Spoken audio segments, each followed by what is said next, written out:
नमस्ते बच्चों, मैं राहुल त्यागी आपका विषय अध्यापक कक्षा 12 पांचवा भाग लेकर उपस्थित हूँ तीसरे पाठ का।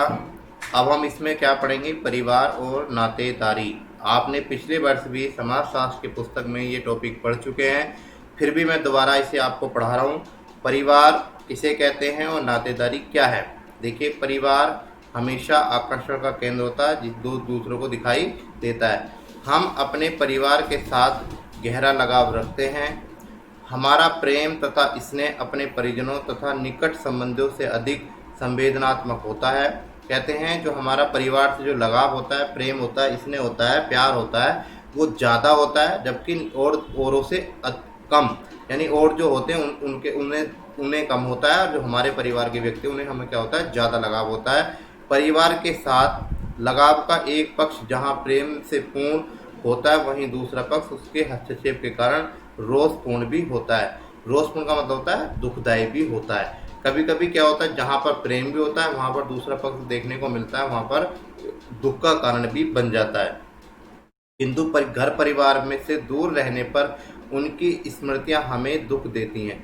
देखिए, जब हम कभी आपको अगर बात करूं बच्चों, परिवार हम रहते हैं तब तो हमें कोई परेशानी नहीं होती है, और जब हम उस परिवार से दूर चले जाते हैं, अपने घर परिवार को छोड़ देते हैं, तब उसकी स्मृतियां मतलब उसकी यादें हमें क्या करती हैं? दुख देती हैं, और वो बातें याद आती हैं। इसलिए परिवार की कभी कभी दूसरा पक्ष क्या है? रोषपूर्ण भी होता है। परिवार होता क्या है? परिवार होता है एक वो जिसमें दो या दो से अधिक या तीन या चार व्यक्ति एक साथ एक छत के नीचे एक रसोई के अंदर खाना खाते हैं, एक साथ निवास करते हैं, उसे एक परिवार का रूप कहा जाता है। परिवार गहरे स्नेह का स्थान होता है। यहाँ प्रेम के साथ घृणा, कटु, संघर्ष और घरेलू हिंसा का स्थान भी हो सकता है। ये सब चीज़ देखने को मिलती है परिवार के अंदर। प्रेम तो होता ही होता है, घृणा भी होती है, ईर्ष्या भी होती है, द्वेष भी होते हैं, झगड़े भी होते हैं, घरेलू हिंसाएं भी होती हैं। परिवार और नातेदारी में ही संपत्ति के लिए भाइयों के मध्य संघर्ष, यानी परिवार के अंदर क्या देखने को मिलता है, या रिश्तेदारों के साथ देखने को क्या मिलता है? संपत्ति, यानी जो जायदाद है उसके ऊपर बहुत क्या मिलता है बच्चों? झगड़े मिलते हैं, लड़ाइयाँ मिलती हैं। कानूनी संघर्ष भी मिलता है, कानून यानी आपका मुकदमे चलते मिलेंगे, तथा बालिका भ्रूण की हत्या भी ऐसे परिवार में देखने को मिलती है। जैसे कि अव्यवहारिक पक्ष को भी देखा जा सकता है। ये किस प्रकार का पक्ष होता है? अव्यवहारिक, यानी व्यवहारिक नहीं होता, एक अच्छा नहीं होता। ऐसा पक्ष, ऐसी चीज क्या होती है? गलत होती है। प्रेम नहीं है उस परिवार में, वो परिवार समाज के अंदर एक अच्छा नहीं होता, जिसके अंदर झगड़ा होते हैं। इस तरीके के परिवार को अच्छा लोग नहीं मानते, समाज ऐसे परिवार को अच्छा नहीं मानता। वस्तुतः परिवार और नातेदारी अवगुणों सद्गुणों के पक्ष से बनता है। दोनों गुण होते हैं, अच्छे भी गुण होते हैं और बुरे गुण भी होते हैं। यहाँ संघर्ष के विपरीत बलिदान, त्याग, पारस्परिक सुरक्षा और अवलंबन की संवेदना भी होती है। यानी इसमें कहते हैं संघर्ष भी होते हैं, इसके विपरीत बलिदान, एक दूसरे को त्याग, एक दूसरे के प्रति लगाव, पारस्परिक सुरक्षा, एक दूसरे को प्रेम, सब कुछ देखने को इसमें मिलता है। परिवार की संरचना का अध्ययन समाज के एक संस्था के रूप में किया जाता है, तो दूसरी ओर सामाजिक संस्थाओं के साथ उसके संबंध के रूप में इसका अध्ययन किया जाता है। जहाँ पर एक संस्था के रूप में किया जाता है, वहाँ पर दूसरी ओर अगर बात करें सामाजिक संस्था के साथ भी इसके संबंध माने जाते हैं। परिवार को मूल परिवार तथा विस्तृत परिवार के रूप में देखा जाता है, यानी एक विशेष परिवार के रूप में भी देखा जाता है। इसका मुखिया कोई पुरुष या स्त्री हो सकती है। आप सभी जानते हैं घर में कोई भी पुरुष बड़ा व्यक्ति होता है, वो मुखिया हो सकता है, घर का जिम्मेदार व्यक्ति हो सकता है। और वंशानुक्रम में परिवार पितृ प्रधान तथा मातृ प्रधान होता है। दो प्रकार के परिवार माने जाते हैं बच्चों, पितृ प्रधान परिवार माना जाता है और मातृ प्रधान परिवार होता है। इनके बारे में मैं अभी लास्ट में आपको समझाऊंगा कि पितृ प्रधान क्या होता है, मातृ प्रधान क्या होता है। अगले पेज पर चलते हैं। देखिए, परिवार की संरचना परिवार की राजनीतिक, आर्थिक, सांस्कृतिक इत्यादि प्रवृत्तियों से जुड़ी हुई होती है, यानी विशेषताओं से जुड़ी होती है, विशेष आदतों से जुड़ी होती है। हिमालय क्षेत्र में गांव से पुरुष सदस्यों में शहर में प्रवास के कारण, कहते गांवों से पुरुष सदस्यों के शहरों में प्रवास के कारण ऐसे परिवारों की संख्या बढ़ जाती है जहां पर स्त्रियां परिवार की क्या होती है? मुखिया हो जाती हैं। भाई, आप जानते हो पहाड़ों पर जो हिमालय क्षेत्र में रहने वाले जो लोग हैं, वहाँ के रहने वाले गाँव के लोग हैं, वो क्या शहरों में चले जाते हैं और अपने परिवार की आर्थिक स्थिति को मजबूत करते हैं। जब वो परिवार को छोड़ देते हैं तो वहाँ पे वो संख्या क्या हो जाती है? परिवारों की संख्या कहाँ हो जाती है? शहरों में अंदर बढ़ जाती है, जहाँ पर स्त्रियां रह जाती हैं और वो परिवार की मुखिया बन जाती है। बड़े बड़े शहरों में सॉफ्टवेयर तथा अन्य ऐसे क्षेत्र उद्योगों में रोजगार प्राप्त युवाओं को कार्य अवधि के कारण बुजुर्गों का उन्होंने बच्चों की देखभाल के लिए आने पर परिवार की संरचना परिवर्तित हो जाती है। कहते हैं जो बहुत सारे ऐसे युवा रोजगार प्राप्त करने के लिए कहाँ चले जाते हैं, बहुत सारी कंपनी में काम करने बड़े बड़े शहरों में चले जाते हैं, और इस कारण उनकी अनुपस्थिति में जो बड़े बुजुर्ग होते हैं उनमें बच्चों की देखभाल करने की जिम्मेदारी आ जाती है। इस कारण उस परिवार की भी संरचना क्या होती है, परिवर्तित हो जाती है। इन्हीं परिवर्तन को समाज में होने वाले परिवर्तन के रूप को देखना चाहिए, कहते देखा जाना चाहिए। भाई ऐसी स्थिति में जो परिवार के अंदर क्या परिवर्तन आते हैं उसे देखने का प्रयास करना चाहिए। परिवार निजी संस्था आर्थिक, राजनीतिक, सांस्कृतिक, शैक्षणिक आधार पर समाज सार्वजनिक संस्था से जुड़ा होता है। परिवार महत्वपूर्ण है, यह जीवन का अभिन्न हिस्सा भी होता है, एक विशेष हिस्सा होता है। यह स्वयं में स्वीकृत अस्तित्व में है, अपने आप स्वीकृत होता है, अपना आप अस्तित्व में होता है। सभी परिवार संभवतः हमारे परिवार की तरह ही होते हैं। हम सब ये बात जानते हैं कि जैसा हमारा परिवार है ऐसे और भी परिवार होते हैं, ऐसा मानकर हम चलते हैं। किंतु परिवारों की संरचना कई बार भिन्न भी होती है, अलग भी होती है। परिवारों की संरचना की में परिस्थितियों के अनुसार बदलाव भी होता है। परिवर्तन कभी कभी अचानक भी देखने को मिलता है, और जब किसी कारण परिवार में झगड़े आरंभ हो जाते हैं अथवा लोगों को रोजगार के लिए घर से दूर जाना होता है, तब ये सारी चीज़ों में क्या होता है, परिवर्तन देखने को मिलता है। फिर कहते हैं कभी कभी परिवार की संरचना में परिवर्तन विशिष्ट कारणों से सामने आता है, जब युवा लोग बुजुर्गों की मर्जी के विरुद्ध अपने जीवन साथी का चुनाव करते हैं। एक और परिवर्तन देखने को मिलता है, क्या कहते हैं, जब युवा लोग यानी जो जिनकी शादी जैसी उम्र हो गई है और बुजुर्गों की मर्जी के बिना, मतलब उनकी स्वेच्छा से यानी कि इच्छा नहीं होनी इनकी, अपने पिता की मर्जी के बिना क्या कहते हैं, उनके विरुद्ध जाकर अपने साथी का चुनाव कर लेते हैं, या अपने साथी यानी अपने जीवन साथी का चुनाव कर लेते हैं। समलैंगिक संबंधों के उजागर होने पर भी परिवार की संरचना प्रभावित हुई है। समलैंगिक मतलब होता है एक समान जैसे लोगों का एक जैसे मिल जाना। समलैंगिक मतलब समान लैंगिक, स्त्री स्त्री, पुरुष पुरुषों के संबंधों को भी देखने को मिलते हैं। इस कारण परिवारों में संरचना में परिवर्तन होता है।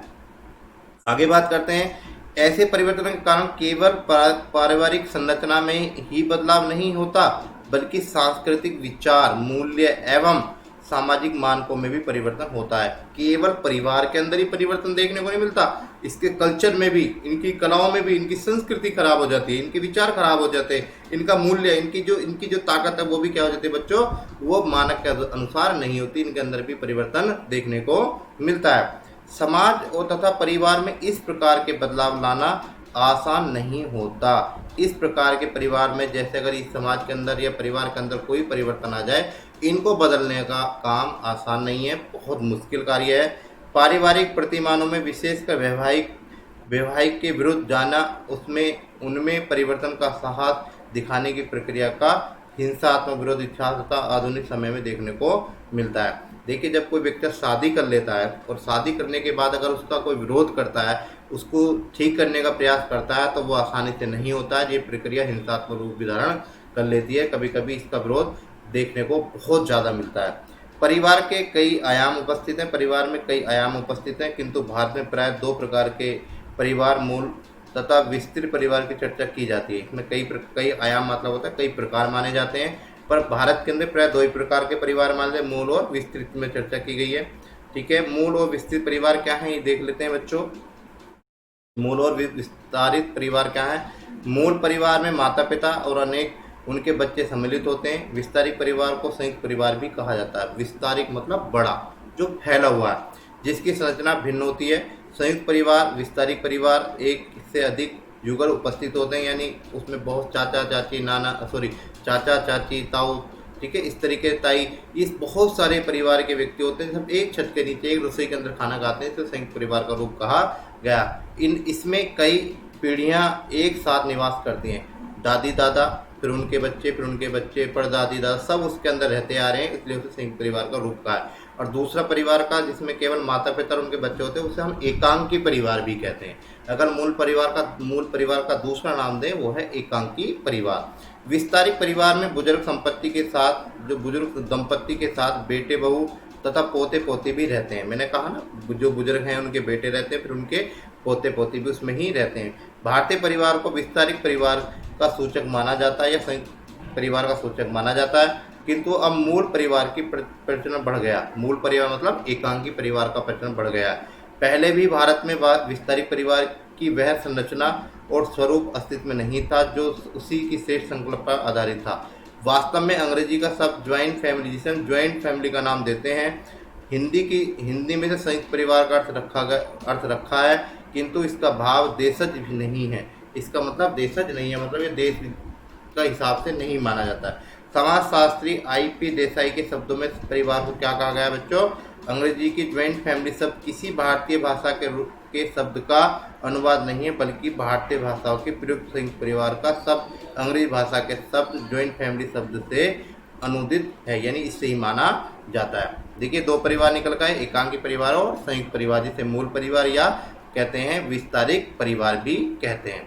देखिए, परिवार का विविध रूप क्या होता है, इसमें क्या कह सकते हैं? विभिन्न समाजों के अध्ययन से पता चलता है कि परिवार के विविध रूप सामान्य रूप से विद्यमान है। कहते हैं कि इनके जो रूप हैं वो अनेक रूप से क्या है? विद्यमान है, समान रूप से विद्यमान है। आवास के नियमों के अनुसार विवाह और पारिवारिक प्रथाओं के आधार पर पति स्थानिक तथा पत्नी स्थानिक परिवार अस्तित्व में है। कुछ पति से स्थानिक होते हैं, पति के रूप में माने जाते हैं, कुछ पत्नी के स्थानिक माने जाते हैं। कुछ ऐसे होते हैं जिसमें पति का अस्तित्व होता है, कुछ परिवार ऐसे होते हैं जिसमें पत्नी का अस्तित्व होता है। पत्नी स्थानिक परिवार में कहते हैं, जो पत्नी स्थानिक परिवार होते हैं वो नवविवाहित जोड़ा वधू के माता पिता के साथ निवास करता है, जबकि पति स्थानिक में क्या होता है? परिवार में नवविवाह जोड़ा जो है माता पिता के साथ रहता है। एक परिवार वो है जिसमें शादी करके लड़की अपने घर में रहती है, एक वो परिवार होता है जिसमें लड़की शादी करके अपने पति के घर में रहती है। उत्तराधिकार नियम के अनुसार एक नियम बना बच्चों, उत्तराधिकार नियम, मात्र प्रधान परिवार में संपत्ति का हस्तांतरण माता की पुत्री को होता है।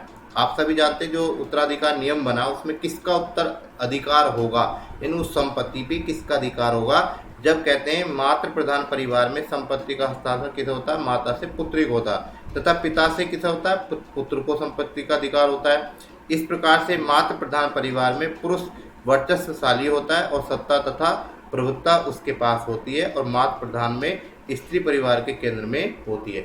दोनों का अपना अपना स्थान अलग होता है। जो मात्र परिवार होते हैं उसमें स्त्री की प्रधानता होती है, उसका अधिकार होता है, वो मालिक होती है, और जो पितृ प्रधान होते हैं उसमें पिता का जो पुत्र होता है वर्चस्व होते हैं, पुरुष होते हैं, और उसमें पुरुष की प्रधानता ज़्यादा होती है, प्रभुत्व ज़्यादा होता है उसके पास। आगे क्या कहते हैं? आधुनिक युग में मात्र सत्तात्मक एक अनुभव संपन्न संकल्पना नहीं है, बल्कि एक सैद्धांतिक परिकल्पना भी है। केवल ये कोई ऐसी बात नहीं कि छोटी मोटी बात है, ये बहुत बड़ी बात है। मात्र प्रधान समाज में का कोई ऐतिहासिक अथवा मानव शास्त्रीय प्रमाण नहीं है। ऐसा समाज नहीं है जो मात्र सत्ता को स्वीकार करते हों और पुत्रियों को संपत्ति से अधिकार प्रदान कर रहा हो। देखते हैं कि कहीं पर ऐसा देखने को नहीं मिला। महिला को किसी निर्णय में शामिल नहीं किया जाता, उन्हें परिवार में संपन्न तथा महत्व अवश्य दिया जाता था। वैसे कहते हैं उन्हें किसी भी महिला को किसी भी निर्णायक मामलों में नहीं सम्मिलित किया जाता था, बल्कि उन्हें परिवार में महत्व और सम्मान प्राप्त होता था, या सम्मान दिया जाता था, या महत्व दिया जाता था। इस प्रकार से आगे देखते हैं बच्चों, मात्र प्रधान या मातृवंश, मात्र प्रधान और मातृवंश, मातृसत्ता और मातृतंत्र के बीच के अंतर को स्पष्ट करने के लिए बॉक्स 3.3 उनके तनाव प्रवृत्तियों को समझाया गया। इस विवरण में मात्र प्रधान समाज द्वारा उत्पन्न उन चेतनाओं को बताया गया है जिसमें वर्तमान दौर में खासी जनजाति समुदाय के स्त्री और पुरुष प्रभावित हुए हैं। देखिए, इस पूरे 3.3 बॉक्स में जो बताया गया उसे मैं आपको बताने जा रहा हूं बच्चों। कहते हैं एक परिवार मातृ प्रधान होता है, एक परिवार पितृ प्रधान होता है। दोनों परिवारों के बीच अंतर पाए जाते हैं। दोनों परिवारों में एक में पुरुष का अधिकार होता है, एक में स्त्री का अधिकार होता है। ठीक है बच्चों, एक में स्त्री को संपत्ति का अधिकार होता है तो दूसरे में पुरुष को संपत्ति का अधिकार होता है। जबकि अब संपत्ति का अधिकार की अगर बात करें तो अब दोनों को अपनी अपनी संपत्ति का अधिकार पूरी तरह से है। ये बॉक्स 3 में क्या बात की? 3.3 में क्या कहा गया? मेघालय उत्तराधिकार नियम 1986 को राष्ट्रपति द्वारा स्वीकृति दी गई। मेघालय के अंदर जो इस उत्तराधिकार जो नियम था, उत्तराधिकार का नियम था, उसे 1986 में स्वीकृति दी गई। कहते हैं मेघालय की विधानसभा द्वारा अधिनियम को पारित किए जाने के समय सभी सदस्य पुरुष थे। इसी अधिनियम में विशेष तौर पर कहते हैं खासी तथा जयंतिया जनजाति पर लागू उपबंधों को सम्मिलित किया गया। इसके तहत इन जनजातियों के लोगों को अपनी वसीयत तैयार करने का अधिकार दिया गया। वसीयत मतलब होता है अपनी जायदाद के बारे में। वसीयत बनाने की प्रथा खासियों को नहीं रहती थी, क्योंकि ये समुदाय मात्र प्रधान वंश के आधार पर संपत्ति को स्त्री के सुपर्द का मतलब सौंपने को परंपरा से क्या थे, युक्त थे। कहते हैं स्त्रियों से सुपर्द करने के क्या थे, परंपरा से युक्त थे। खासी पर समुदाय में पढ़े लिखे लोगों में बात घर कर गई। घर का मतलब होता है उन्हें ठेस कर गई, दुख दे गई कि उत्तराधिकारी के नियम सीमित हैं तथा स्त्रियों के पक्ष में हैं। पारित अधिनियम खासी परंपरा से चला आ रहा उत्तराधिकार नियम में उपस्थित पक्षपातों को समाप्त कर उसे अधिक ग्राह्य तथा गहन कर दिया, प्रभावित बना दिया। इस अधिनियम में खासी मातृवंशीय व्यवस्था में प्रचलित मान्यताओं तथा लैंगिक संबंधों की परख कर पक्षपात के आधारों को समझाने का प्रयास किया गया। कहते हैं बच्चों इसमें महिलाओं के बारे में जिन्होंने पक्ष रखा है उसके बारे में इसमें कहा गया। समाजशास्त्री ने मातृवंशीय व्यवस्था में निहित विरोधाभास पर विचार किया है। जो समाजशास्त्रियों ने इसके बारे में क्या करा, उन्होंने विरोधाभास के बारे में विचार किया, जो इनमें आपस में विरोध हो रहा था, इसके बारे में जाना। वंश में विरोधाभास वंश के अनुक्रम तथा उत्तराधिकार सत्ता के नियंत्रण से उत्पन्न अलगाव के रूप को देखने को मिलता है। इसी अलगाव के आधार पर माँ एवं पुत्री के बीच जुड़ाव तथा माँ के भाई का बहन और बेटे के साथ जुड़ाव के साथ उत्पन्न होता है। क्या होता है बच्चों, माँ का एक पुत्री के बीच जुड़ाव तथा माँ के भाई का बहन के बेटे के साथ जुड़ाव सामना देखने को मिलता है। भाई का बहन के बेटे के साथ स्त्री का जुड़ाव देखने को मिलता है। वास्तव में संपत्ति के अधिकार को जो परंपरा आगे बढ़ी है उसमें मामा से भांजे को प्राप्त शक्तियां हैं। अभी मैंने कहा बच्चों, भाई के बहन को बेटे का क्या मतलब हो जाएगा, भांजा। मामा से भांजे को शक्तियां हैं, क्योंकि मातृवंशीय समाज में भी पुरुष व्यवहारिक रूप से जायदाद संपत्ति का नियंत्रण रखता है। खासी जनजाति इसमें प्रचलित मातृवंश पुरुष की भूमिका गहरे द्वंद्व को भी सामने लाया है, जिसमें पुरुष से अधिक स्त्रियां ही प्रभावित होती हैं। समाज में पुरुषता वर्चस्वशील है, जबकि स्त्रियों के पास संपत्ति पाने का अधिकार है। पुरुष नियम तोड़ने पर कम सजा पाते हैं, किंतु स्त्रियों को अन्य समुदायों की तरह ही अधिक प्रताड़ित होना पड़ता है। देखिए तो पुरुषों को नियम तोड़ने पर कम सजा मिलती है, फिर भी उन्हें स्त्रियों की तरह अधिक प्रताड़ित होना पड़ता है। स्त्रियां और सुनिश्चित करने में सब असफल रहती हैं कि उसके पति को बहन का घर अधिक पसंद है या अपनी माता का। कहते हैं उसकी जो पत्नियां होती हैं उन्हें अपने समझती हैं कि अपने भाई का या बहन का घर पसंद है या उन्हें अपनी माता का पसंद है। उसी प्रकार विवाहित बहन यह नहीं समझ पाती कि उसका विवाहित भाई उसके पति या जिम्मेदारियों का निर्वाह किस प्रकार करेगा। इससे सब बातों इन सबसे यह स्पष्ट है कि खासी समाज में संपूर्ण व्यवस्था पुरुष के मात्र नातेदार की ओर अधिक झुकी है। मात्र नातेदार की ओर झुकाव कम होने के कारण संबंधियों की सहजता भी कम आती है। देखिए इस प्रकार से इसमें ये देखा गया है कि जो मात्र नातेदारी की जो अधिक झुकी थी उसमें मात्र नातेदारी की ओर झुकाव कम होने के कारण संबंधों की सहजता में भी कमी आई है, यानी संबंध क्या है, कम जुड़े हैं, और इस कारण देखने को इसमें स्थिति मिलती है। इस प्रकार से बच्चों इस चैप्टर के अंदर सारी बातें मैंने आपको क्लियर कर दी हैं। परिवार के बारे में बता दिया है, परिवार कितने प्रकार का होता है ये बता दिए, किस प्रकार का परिवार देखने को आज को समाज में मिलता है ये भी मैं आपको बता चुका हूँ। ये चैप्टर यहीं पर समाप्त होता है। धन्यवाद।